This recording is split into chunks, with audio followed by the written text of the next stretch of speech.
Olá, quarta-feira, 23 de setembro, boa noite. Como vai? Vai bem? Olha, está no ar o programa Opinião e hoje a gente vai falar aí, né, sobre agricultura, pecuária, os efeitos, os impactos da pandemia nesse setor ou nesses setores, não é? E num tempo aí onde a gente ouve falar muito do agronegócio, da importância do agronegócio. Ao mesmo tempo a gente ouve falar aí que o arroz está sumido, está muito caro, a carne também. Enfim, pelo menos opiniões teremos aqui nesta noite, porque afinal de contas está a postos com a gente aqui na bancada o Normando Corral, que é o presidente da FAMATO, Federação da Agricultura e Pecuária de Mato Grosso, já está aqui a postos com a gente. Durante a próxima hora a gente vai estar destrinchando esses assuntos aí. Vamos falar também sobre a aftosa, rapaz. Parece que tem notícia boa pela frente aí. E tudo mais que disser respeito a este ambiente aí, o agropecuário, não é? E você pode participar conosco, pode interagir conosco, caso tenha aí alguma pergunta, sugestão, enfim. O 99932-2529 é o WhatsApp do programa Opinião, está aí na tela. 99932-2529. Satisfação muito grande ter você sempre. E a sua opinião é a que nos interessa aqui, não é? Então, esteja à vontade para interagir conosco. Não é isso, Lourenberg Alves? Satisfação de novo. Vou falar que a satisfação é sua porque é minha, ou é nossa. A honra é minha. A honra. Boa noite, meu amigo Paulo Coelho, e um grande abraço, mas um grande abraço mesmo a todos os nossos telespectadores, a razão maior do nosso programa. E boa noite a você que nos assiste também pela internet, em qualquer canto aqui de Mato Grosso, do país e do mundo, não é? Por meio da página no Facebook da TV Pantanal e também pelo www.gazetadigital.com.br. Senhor Normando Corral, bom tê-lo aqui, obrigado por aceitar o nosso convite. Eu sei que não foi fácil, não porque o senhor não tivesse disposição, mas eu sei que o senhor acordou muito cedo, né, madrugou para pegar, você estava em Tangará da Serra, para pegar a estrada, e assim mesmo está aqui, firme e forte, para falarmos sobre esses temas que a gente já elencou aqui no começo. Uma honra receber o senhor aqui. É uma honra nossa, eu que agradeço o convite. Boa noite, Paulo, boa noite, Lindenberg, boa noite a todos os telespectadores.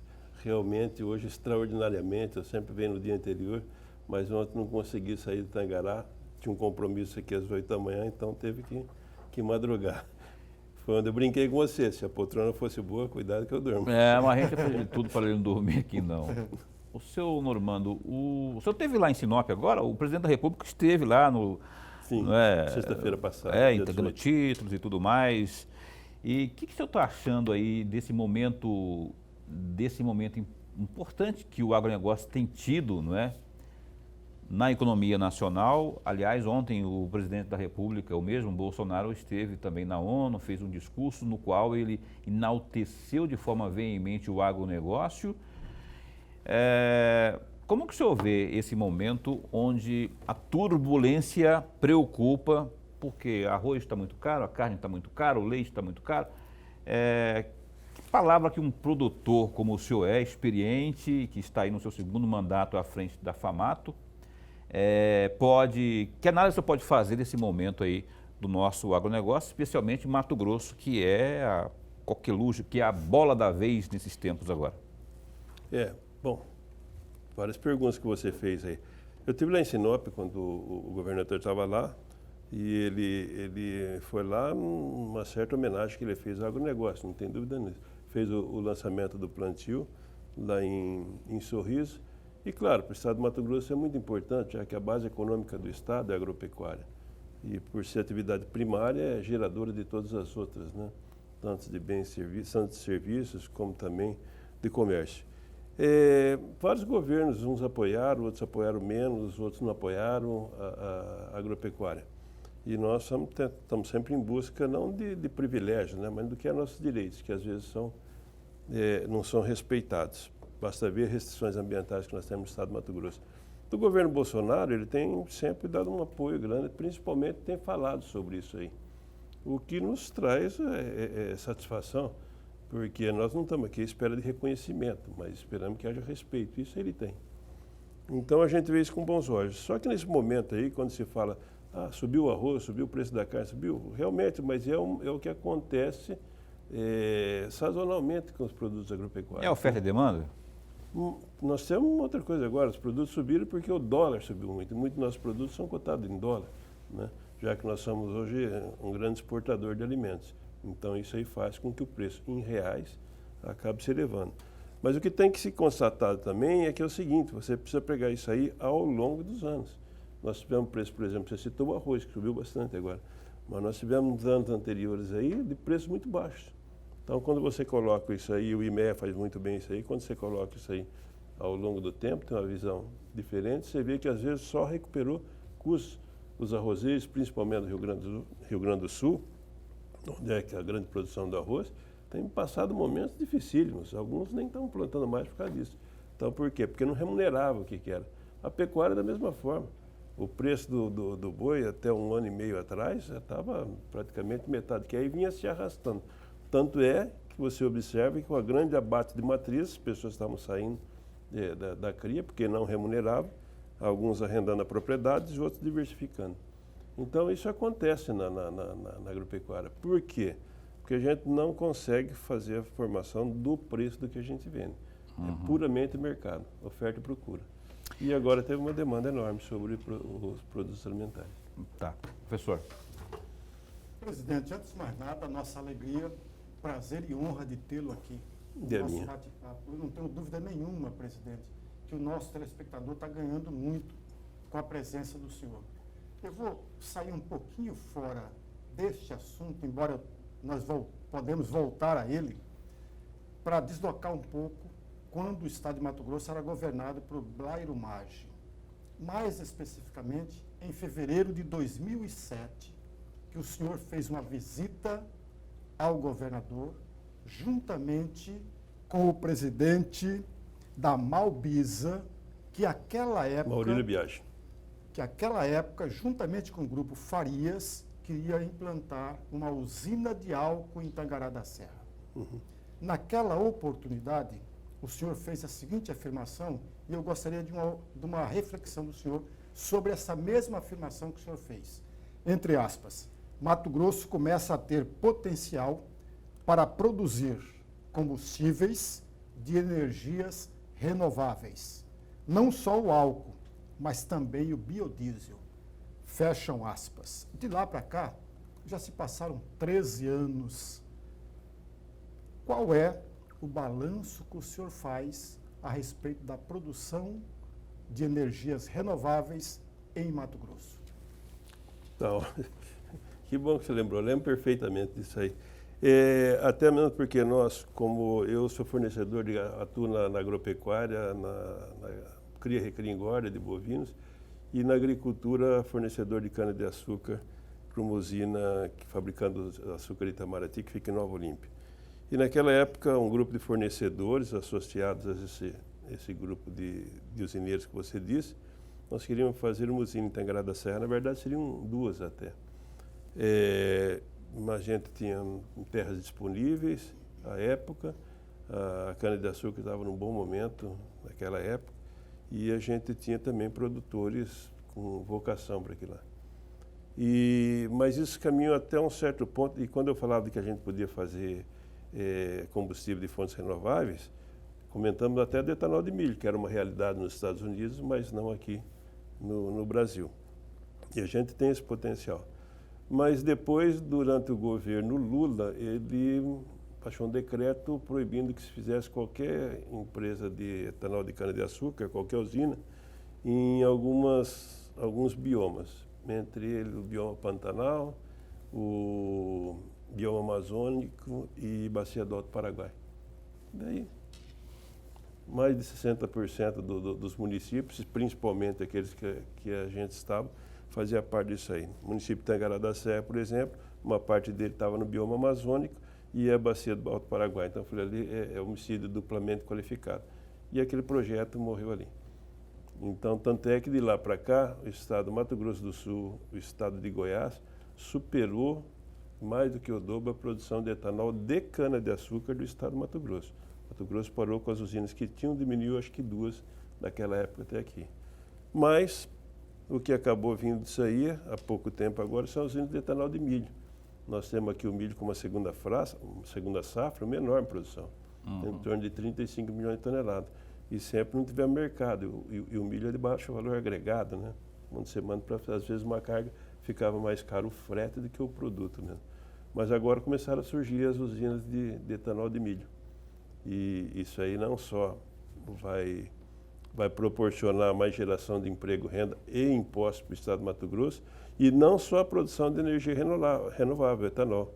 Porque como subproduto, na verdade, como outro produto que sai no etanol de milho, não é o bagaço. O bagaço é da cana-de-açúcar, na cana é o bagaço. No etanol de bagaço. milho é o DDG, de alto valor proteico, certo? E como nós temos aqui também o maior rebanho bovino do Brasil, então é esse círculo virtuoso, né?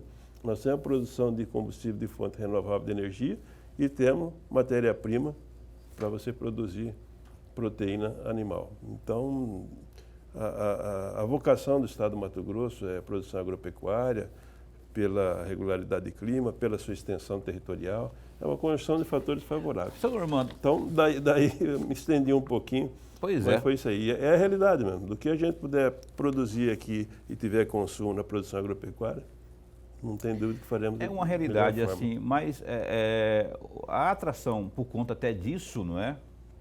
Dessas novidades aí, a indústria não teria que já estar um pouco mais avançada no desenvolvimento da indústria, a política de atração de indústrias por parte do poder público? Aí é uma outra coisa, muitas vezes é falar para você, nós precisamos fazer indústria aqui, precisamos fazer indústria, nós tem temos que trazer tudo a tecelagem. Mas aí é questão industrial, né? A gente fala pelo que é a produção agrícola. A agroindústria vem acontecendo. As usinas de etanol de milho é uma agroindústria. Sim. Então a agroindústria mas vai com aconteceu uma lá produtor. em Sorriso, aí a outra aparece acolá. Eu digo assim, o ritmo me parece olha, muito lento. É o seguinte, por que nós não temos um estado aqui tão industrializado? Porque já que somos o maior produtor de algodão, não tem uma tecelagem, uma confecção aqui. Olha, soja, mesma coisa? Não é porque só eles não vão perto de onde está o algodão. Na verdade, eles vão onde tem um melhor ambiente para fazer o que eles fazem. E aí, melhor ambiente vai desde impostos, mão de obra qualificada, acesso a portos exportadores, acesso ao mercado. Quer dizer, o empreendedor, ele visa o lucro. E ele vai empreender no melhor ambiente que ele tem o lucro. Na esteira dessa busca incessante do lucro, ele faz geração de emprego, renda, impostos, uma série de coisas. Mas não é a forma de atrair investidores não é só você, às vezes, propiciando um atrativo como imposto mais barato. Ele vai ver no todo, né? O mercado. Se eu produzo aqui para quem eu vendo, está bom para vender, tenho como é que é a limitação ali, como é que são as restrições, como é que é o sistema tributário naquele estado, é uma série de coisas. Mas, presidente, me permita, ainda sobre esse mesmo assunto, mas prolongando um pouco mais.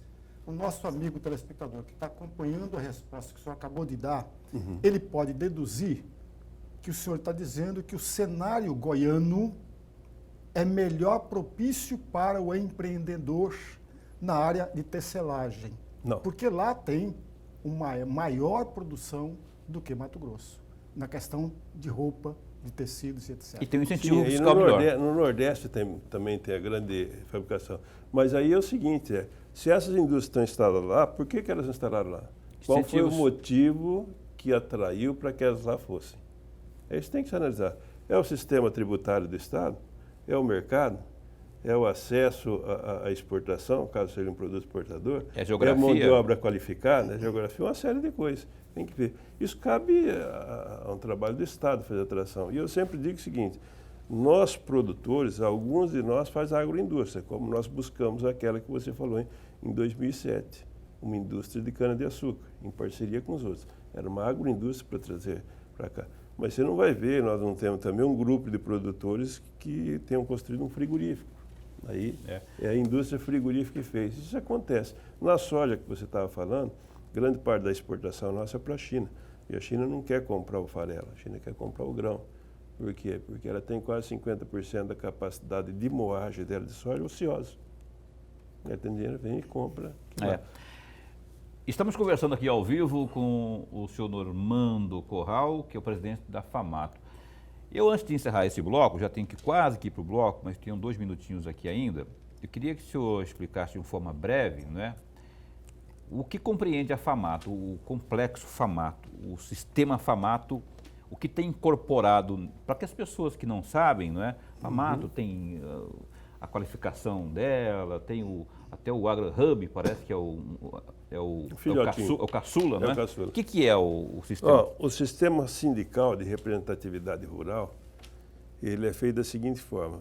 No município, a representatividade é feita pelo sindicato rural. Certo? No Mato Grosso, nós temos 141 municípios e tem sindicato em 93 deles.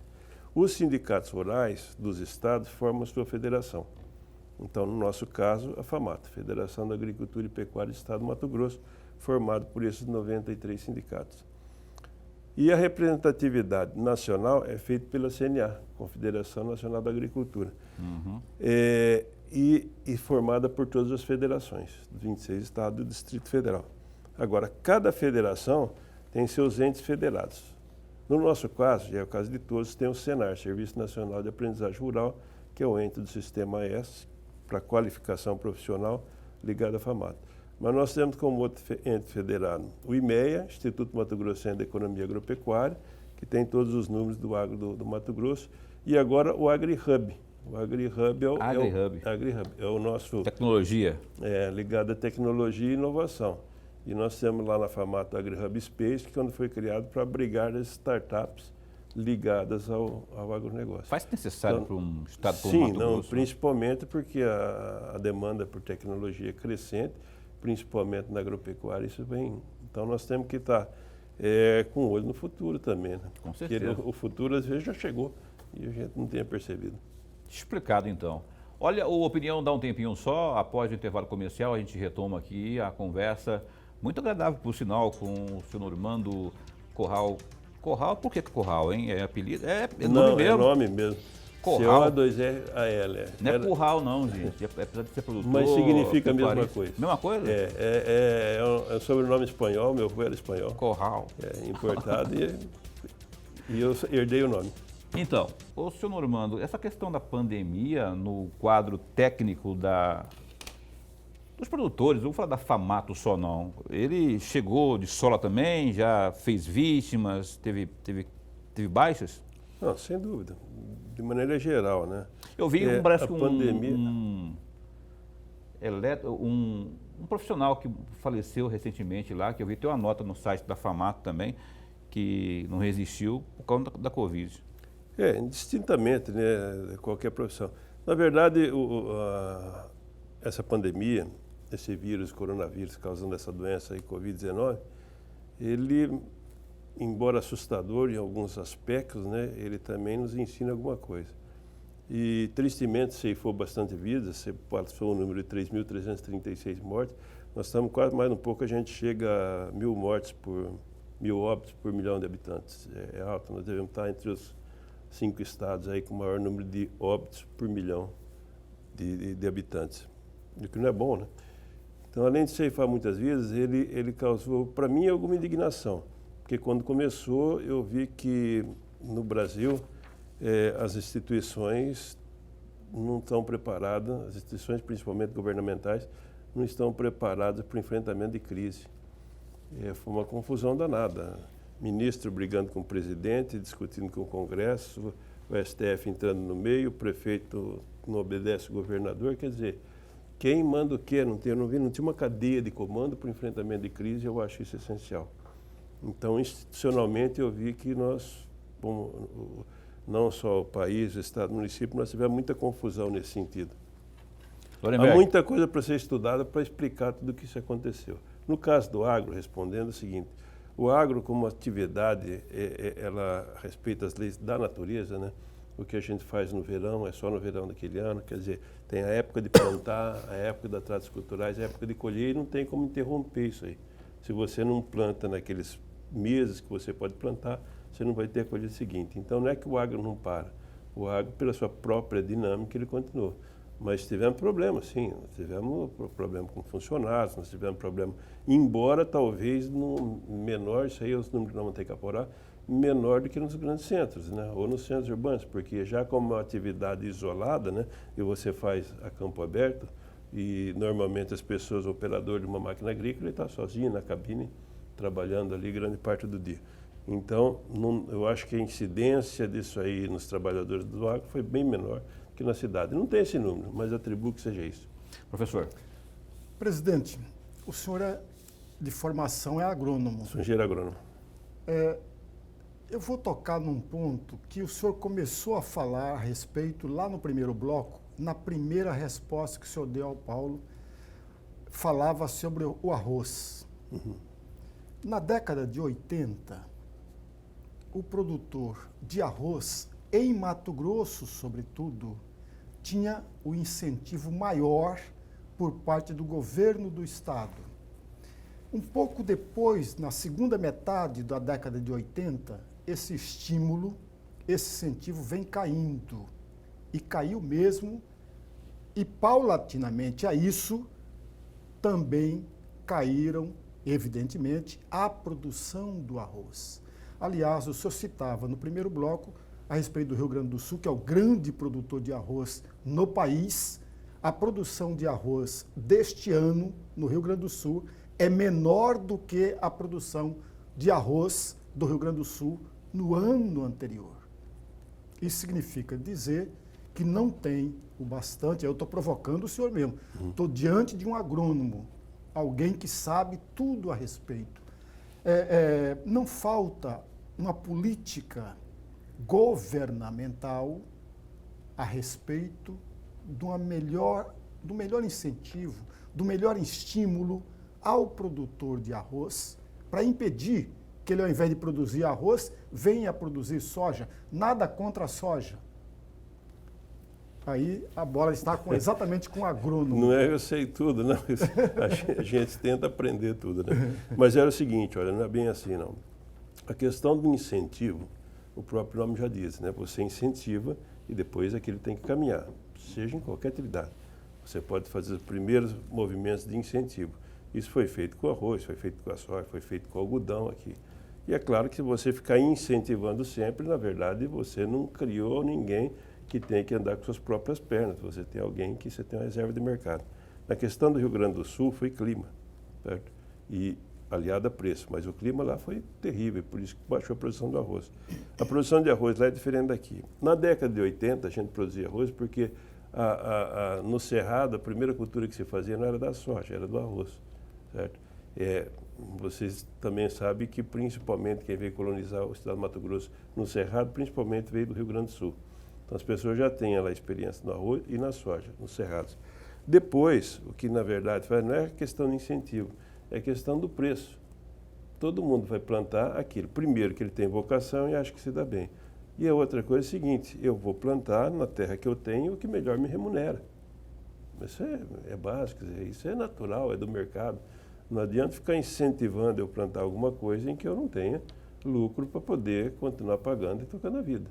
Então, no arroz aconteceu isso. E o arroz era da abertura de novas áreas. Primeiro plantava arroz, depois vinha com a soja.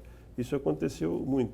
E a soja, ela 35 milhões de toneladas, mais de 9 milhões de hectares, entendeu? E fez com que a agricultura no Mato Grosso se desenvolvesse dessa forma. Todos os produtos foram importantes e são importantes, desde a pecuária, como o arroz, o feijão que entra bem, o milho que está aí. E o Mato Grosso tem uma imensa capacidade de produção. E a soja é o que mais tem remunerada e é isso que tem sido feito. O arroz já é mais complicado. Então, eu não acredito que haja incentivo. Na verdade, é a vocação que você vai plantar, o ambiente de produção que você tem, o que se encaixa melhor naquilo ali, certo? E rentabilidade. A sustentabilidade, ela não é só ambiental, ela também, em primeiro lugar, deve ser econômica. Senão, toda a cadeia não tem sustentabilidade. Ambiental, organizacional, trabalhista. Essa aqui é a definição. Não acredito que seja falta de política para esse setor, não. Ô, presidente, ainda a respeito do arroz, vamos fazer uma análise mais profunda sobre... Apontam-se muitos culpados pela crise que, nesse instante, se acomete sobre o arroz, né? O preço nas prateleiras está... O preço está muito alto, né? E aí... A que se deve isso? Eu até comentei aqui, en passant, se seria oferta e procura, você citou a questão acho que do dólar, não é? Aliás, o dólar fechou hoje a 5,53 e quem que é o... E aí tem analistas que dizem assim, não, mas é que os produtores sentaram em cima, estão estocando lá e não estão liberando para capitalizar mais, para faturar mais. É isso. O que há de mito nisso tudo aí? Que queria que só como diria o Lorenberg, uma análise crua do agrônomo. Na verdade, não é nem um mito, eu classifico como balela mesmo, né? Isso não acontece. E não estou aqui fazendo uma defesa daqueles que eu represento, assim, simplesmente. Não, não é isso. É porque realmente não é. Olha, se você colheu algum produto que você plantou e você queira guardar isso aí para vender no momento melhor, isso é mercado. As pessoas fazem isso com ações, as pessoas fazem isso com qualquer produto. Com tudo, né? Isso é normal, é mercado. Mas não é isso que está acontecendo. Subiu o preço foi pela falta mesmo. Não teve demanda, não teve oferta disso aí para atender a demanda. E por que houve a falta na comparação principalmente no problema climático. E aí também pode ter tido o seguinte, por que não teve? Porque teve outros produtos que podia plantar que estavam dando uma rentabilidade melhor. E aí é livre iniciativa, é livre mercado. O que eu vou fazer? Eu vou fazer o que eu me sinto melhor de fazer, o que eu ganho mais, o que me proporciona maior lucro. Esse é o motor do desenvolvimento, não é o outro. É o mercado. Sim, é óbvio, é o mercado soberano. O senhor acredita que o governo federal então, tem... só um pouquinho. Então, esse negócio, quando um preço de algum produto sobe demais, sempre tem esse negócio, pegaram, estão guardando, sentaram em cima. Se você lembrar, na época do congelamento, saíram buscando boi a laço nas propriedades, achando que o pecuarista estava segurando boi para nada. A demanda tinha sido muito grande pelo congelamento, certo? Quer dizer, praticamente tinha dobrado o consumo de carne e não dobrou a produção. O senhor acredita que nessa tese aí, que o presidente Bolsonaro, junto com o Ministério da Justiça, eles teriam apelado para o patriotismo dos produtores, enfim, de darem uma segurada e não elevarem o preço, enfim, para que isso não descambasse? Você acredita nisso? Você acredita na interferência? Porque eu já vi Sarney interferir, não deu certo, Dilma interferir, não deu certo, e o Bolsonaro, você acredita que ele vai mexer com isso também? Acredito que não, porque ele, principalmente, seu ministro da Economia, eles são liberais, comportamento liberal. E o passado nos diz que toda interferência no mercado, não só aqui como em qualquer lugar do mundo, trouxe malefício, não trouxe nenhum benefício. Isso é bobagem. A lei da oferta e procura é muito maior. O que a gente tem que ver, se pegar aí numa linha do tempo, você vai ver que os produtos subiram agora porque ficaram muito tempo depreciados. E quando tem a questão climática de não ter a produção, meu amigo, aí não tem o que fazer. Isso aconteceu com a carne também lá atrás. E tem mais um fator aí. A pandemia, isso que aconteceu, e ela é pandemia porque foi no mundo todo, causou, não é que teve um maior aumento do consumo, né, que as pessoas começaram a comer, não. Mas os países, principalmente os grandes importadores, que não produzem suficiente para o seu consumo, todos eles começaram a fazer o quê? Estoque de alimentos. Porque quando você tem uma crise, faz muito tempo que a gente não tem uma guerra global, né? Tem 70 anos, da Segunda Guerra Mundial. Então, quando você tem uma grande crise, a primeira coisa que os países fazem é a segurança alimentar. Começa a fazer um estoque de alimentos maior do que o necessário que sempre tinha. Se o mercado está regulado, está tranquilo. Vocês viram naquela explosão que teve no Líbano lá, que o Líbano destruiu alguns armazéns de grãos que estavam lá, ficaram com alguns alimentos ali para 15 dias. Quer dizer, pois é. E pensa o que acontece num país desse jeito. Então, como a demanda aumentou mais ainda por causa disso. Estoques. É verdade que a China, antes do intervalo comercial, é verdade que a China comprou o estoque que tinha aqui. Tem essa conversa também aí que parece ser verdadeira, que não é... aqui o Mato Grosso tinha um estoque considerável e a China veio aqui, dá para mim aqui, fazer estoque para eles lá. O estoque ele não fica... Nós não temos uma capacidade de armazenagem de mais de uma safra, não tem nem para uma safra, certo? Então, o que se colhe aqui tem que ir vendendo. Quando você colhe primeiro a soja, vai para os armazéns, depois vai entrar o milho, que são quase equivalentes em quantidade, 35 milhões de toneladas. Então, não tem como ficar armazenando isso aí. E os compradores, seja ele asiático, seja ele europeu, seja de onde for, eles vão continuar demandando. Eles vão ver os estoques deles, vão continuar comprando. Então, não é que eles compram todos, não. Ele compra se o mercado estiver necessidade disso, se tiver o mercado vendedor, eles compram. Não só dessa safra agora, como de safras futuras. Funciona dessa forma.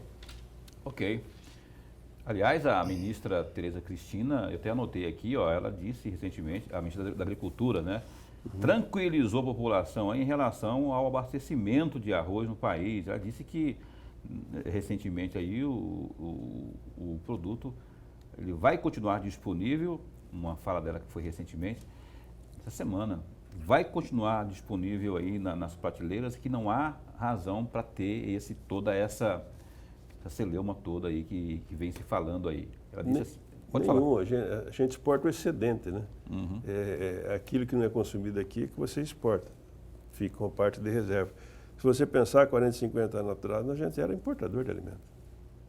Não tinha...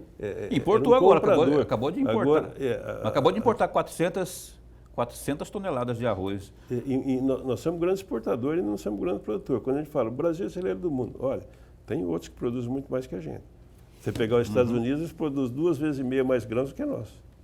Presidente, quando o senhor assumiu no primeiro mandato, presidente da FEMATO, dia 25 de novembro de 2016, que foi o dia que o senhor foi eleito presidente da FEMATO, o senhor fez a seguinte afirmação, abre aspas, a grande meta da próxima gestão é implantar uma gestão participativa em que todos os sindicatos possam manifestar suas demandas e participar das decisões importantes. Faremos isso dividindo o Estado em 10 regiões, o dobro do número atual.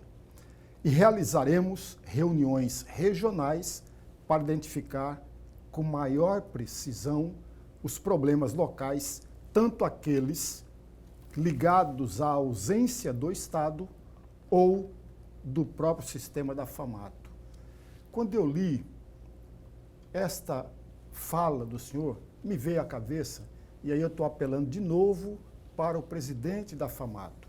Se eu estiver correto, se eu estiver errado, o senhor me corrige. Quando eu li isso aqui, me veio à cabeça duas perguntas, presidente. Ora, se a partir da próxima gestão, da gestão do senhor, haverá uma gestão participativa, eu posso dizer que nas gestões anteriores não havia essa gestão participativa. E uma segunda questão, os sindicatos na gestão anterior também não se reuniam para discutir? Lulenberg está sabendo mais da minha vida que eu, né, Lulenberg? Ele pesquisa tudo, ele vai lá em 1950. Mas não, na verdade, porque eu sucedi a administração anterior, certo? Quando eu entrei no sistema sindical, como presidente do sindicato Tangará da Serra, foi essa a minha forma de entrar no presidente sindical, foi primeiro porque eu achei que para fazer alguma coisa em benefício de forma, para defender meus interesses como produtor rural, eu tinha que agir coletivamente, por isso que fui presidente do sindicato. E eu fui segundo vice-presidente do Homero Pereira, como presidente da FAMATO, ele me convidou. Saudoso Homero. Isso. Aí depois eu fui primeiro vice-presidente do Rui Prado, que sucedeu o Homero, e depois me tornei presidente sucedendo o Homero. Então, com eles eu fui vice-presidente, então não tem uma crítica dessa aí com as gestões exteriores. Mas é uma forma de atuar. E por que isso aí? Primeiro porque o número de sindicatos na época deles era um pouco menor. E depois eu senti uma coisa que eu vinha falando, o seguinte, o estado do Mato Grosso, com essa extensão territorial, ele tem uma diversidade muito grande. E a gente fazia reuniões, mas fazia aqui na capital. 2 assembleias gerais ordinárias e mais 1 ou 2 extraordinárias. E o que acontecia nisso aí? Quando você colocava todo mundo dentro de uma sala, 60, 70, 80, 90 pessoas, para discutir os problemas de cada um, então, quando estava falando alguém da região, por exemplo, de Cáceres, aquele presidente do sindicato lá de Confresa, Vila Rica, lá do Nortão, Santa Cruz do Xingão, para ele aquilo era outra pessoa, não tinha nada a ver com ele, porque o problema era outro. Então, as regiões eram muito diversificadas. Você pegava numa região, o problema era de fronteira, outro de Pantanal. Outro você pega a região da 63, outro problema. Alta Floresta, hoje. Médio Norte, hoje. Região Sul, outro. Diferentes opções, diferentes atividades, diferentes opções de escoamento de produção. Então, você não conseguia fazer isso aí dentro de um ambiente com todos isso aí. Era uma torre de Babel, na verdade. Então, o que foi a ideia? Por que eu aumentei a região? Porque fizemos ela por facilidade de acesso dos sindicatos daquela região e por perfil socioeconômico. Então, as regiões que nós dividimos as 10 passaram a ser homogêneas, mais ligadas à pecuária, mais ligadas à agricultura, perto da agricultura de grãos, outro tipo de agricultura de algodão, algumas que já estavam integradas. E com isso aí não só trazendo separadamente, aí a diretoria começou aí nas regiões e lá sim a conversa ficava. Além de mais íntima, né, porque são 12, se a maior região acho que tem 14 sindicatos, você conseguia ter no metade do dia, você conseguia ter uma conversa mais aberta e a gente podia assimilar muito melhor, a diretoria, nós poderíamos assimilar muito melhor o problema de cada região. E aí os problemas ali eram comuns. Se os problemas são comuns, provavelmente a solução também será. Então foi essa forma. E por o isso senhor que foi falava essa ideia. agora há pouco em Cáceres. Em outubro de 2018, a FAMATO fez uma parceria com a Unemat. E na oportunidade foi assinado um protocolo de intenções do programa Senar Tec Horticultura. A minha pergunta, qual é o resultado prático, presidente, desta assinatura desse protocolo? Na verdade, isso aí foi feito com a Unemat, nós temos lá em Cáceres, mas é o campus de Tangará, onde tem MT Horticultura. Tá? Me chamou a atenção disso aí, quando nós criamos isso aí, uma vez eu estava em Tangará da Serra, e em Tangará tem uma característica, bem diversificada a produção lá. E hortifrutis ali é muito forte, tem bastante. Me chamou a atenção que uma vez eu estava na concessionária de tratores lá, e observei um pequeno produtor, ele estava lá recebendo um trator que ele tinha acabado de comprar. Eu comecei a conversar com ele, né? Mas aí, o que você faz? Como é que tá? E aí ele falou, planta abacaxi. Eu falei, pô, e o negócio tá bom? Não, tá bom, faz tempo, estou fazendo isso há algum tempo, assim, tá, comprou um trator, comprei 2. Eu falei, que beleza, né? Então você vê, não estava no radar aquele tipo de produtor, aquilo me chamou a atenção, e aí eu conversando com outras pessoas, principalmente com uma produtora lá chamada Heloísa Zuconello, ela falou, a Unemat faz um trabalho muito bom nisso aí, muito interessante. E falou, vamos lá para conhecer e conversar com os produtores. Aí eu fui lá, na Unemat, lá em Tangará. E conversando com os produtores, lá o que eles faziam, floricultura, tá? Produção de flores ali, fantástico.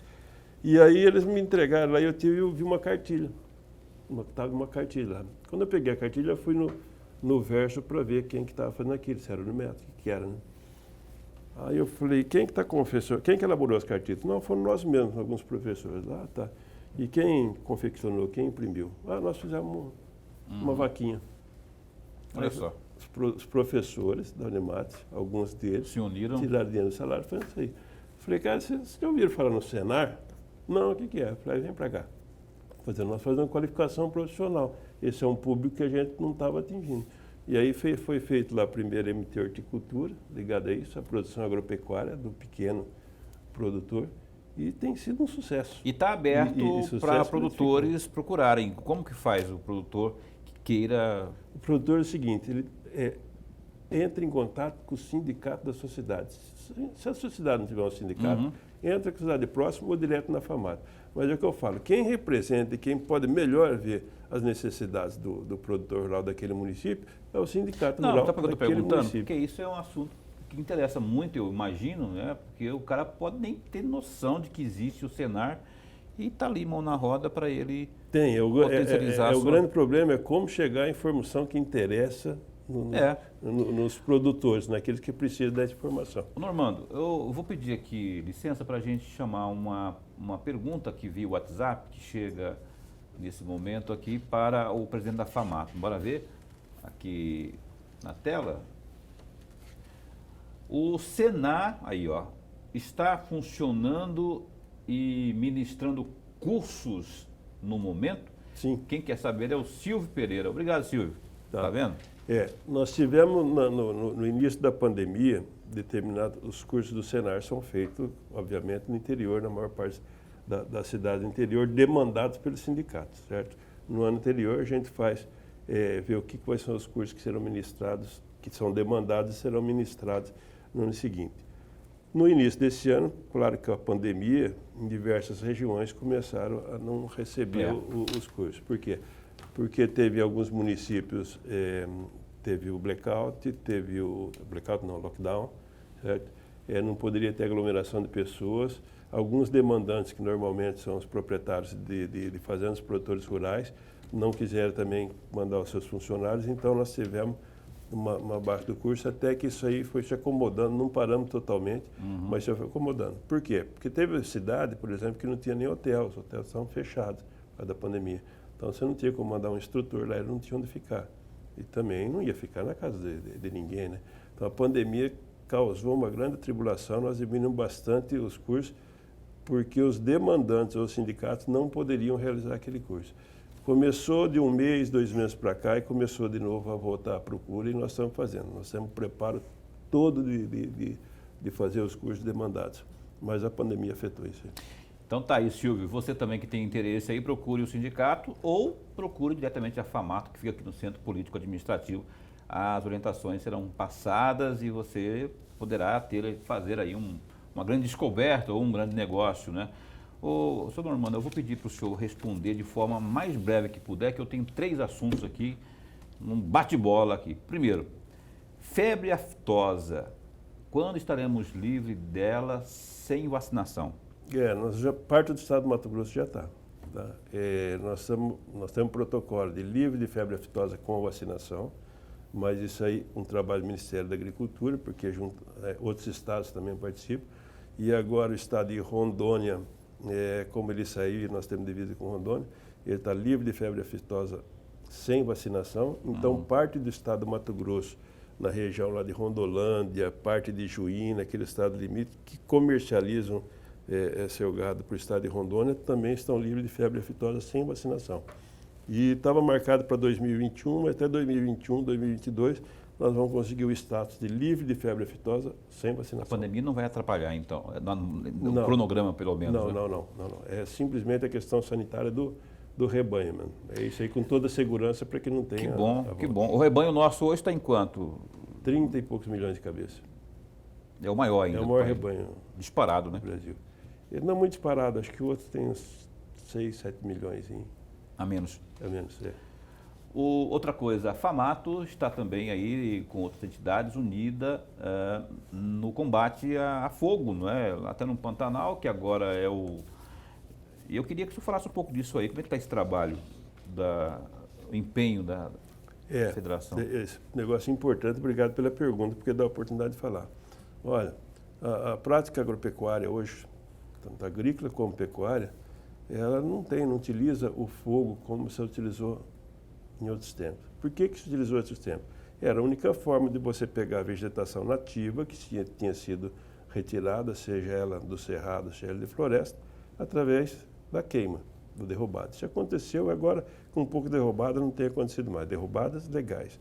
De legal eu não falo. É questão de, e o desmate legal? É coisa da polícia. Por isso que tem que ir atrás pegar. Nós falamos de quem age legalmente. Mas é o seguinte, olha, hoje, tanto na pecuária como na agricultura, desculpa, você quer rápido, mas eu tenho que falar isso aí, é o seguinte, na pecuária, hoje nós precisamos daquela massa seca, certo? Porque faz suplementação a campo e a forma de manutenção do rebanho naquilo lá precisa daquela massa. Aquilo queimado não tem valor nada, você tem que tirar o gado dali e levar para outro lugar. Por quê? Porque acabou todo o feno que existe lá. Aquela massa seca consegue ser dirigida para o animal. E na agricultura, o plantio direto. Nós fazemos mais de 90% plantio direto. O que é o plantio direto? É fazer o plantio em cima de outra cobertura vegetal e não mais com o revolvimento do solo como tinha antes, aragem ou gradagem. E para que você tenha essa cobertura vegetal, não só para fazer o plantio direto, você também tem a microbiologia do solo, certo? Com aquela matéria orgânica que tem trazido maiores produtividades. Então, a gente não queima, então a gente previne e combate incêndio. A maior parte dos incêndios acontece nas áreas, nas faixas de domínios de beira de estrada. Muito bem. A última pergunta é sobre uma situação que houve lá em Sorriso, no Nortão lá, de vaias, não é? Por conta do fator FETAB. Alguns produtores chiando essa reclamação e o produtor nunca gosta de meter a mão no bolso, né? Já foi assim lá com o Fundo Rural e agora o FETAB. Como que o senhor avalia essa manifestação aí, desse descontentamento? Duas correções eu preciso fazer, se você me permite. Primeiro, não é que o produtor não gosta de meter a mão no bolso. Quer dizer, ninguém gosta de pagar imposto que seja escorchante, primeira coisa. E o imposto, eu acho ele escorchante quando ele não é para o fim para qual ele foi criado, aquele imposto não retorna. Aí sim é terrível. Né? Se você não está voltando, quer dizer, você criou um imposto para que eu possa ter saúde, tratamento de saúde, e não tem, você cria um imposto para que eu possa ter escola. Não atinge o objetivo. Você que não atinge o objetivo, aí esse imposto é caríssimo, mesmo escorchante. A questão que você está falando lá, então, da FETAB teve uma discussão bastante grande com o governo do Estado, já superado, e os produtores pagam. É o maior imposto que tem em qualquer estado, no estado do Mato Grosso. Tá. Quantas vaias teve lá? Eu estava lá, estava presente, certo? Mas eu não sei se ela realmente veio de produtores ou não. Dizem que foi de produtores, e tem uma corrente que diz que não, que foi de algum grupo de professores que estava lá, funcionário público. Não sei. Ele teve uma vaia, vaiou, já vi ele ser vaiado em outros locais também, mas acredito que ali não foi por causa do FETAB, não, essa questão está bem superada. Tá certo. Esse Normando Corral, presidente... Olha, o presidente da FAMATO falou de muita coisa aqui e esse negócio do Senar é muito importante, foi bom que ele tenha vindo aqui, porque muita gente, eu tenho certeza que ficou um pouco mais a par do que faz a FAMATO e do que significam esses órgãos aí, Senar, o AgriHub, enfim. Muito obrigado por ter vindo aqui, foi uma satisfação recebê-lo aqui. Agora você pode ir embora dormir e tal, porque está liberado. Satisfação foi minha, Paulo. Obrigado pela oportunidade. Lemberg, obrigado e parabéns aí, você vem preparado, hein? Esse aí pesquisa, ele vai fundo, ele investiga, vai no fundo do baú. Camila Tardim, muito obrigado, assessora de imprensa da FAMATO. Também mande um abraço para a Cláudia Luz, né, e para a Vânia Costa, minha amiga, Vânia. Elas deram uma força tremenda para que a gente conseguisse trazer o homem aqui, porque estava com sono e tinha que vir. Enfim, amanhã a gente entrevista aqui ao vivo um representante do Tribunal Regional Eleitoral, coordenador do setor aí, que vai fiscalizar e vai informar sobre prestação de contas, que é o Daniel Taurinos, sobre essas situações de prestação de conta, fundo eleitoral, fundo partidário, saiba tudo amanhã aqui, nessas vésperas de eleições aqui no programa Opinião. A gente espera você às 7h30. Fica bem, fica com Deus também.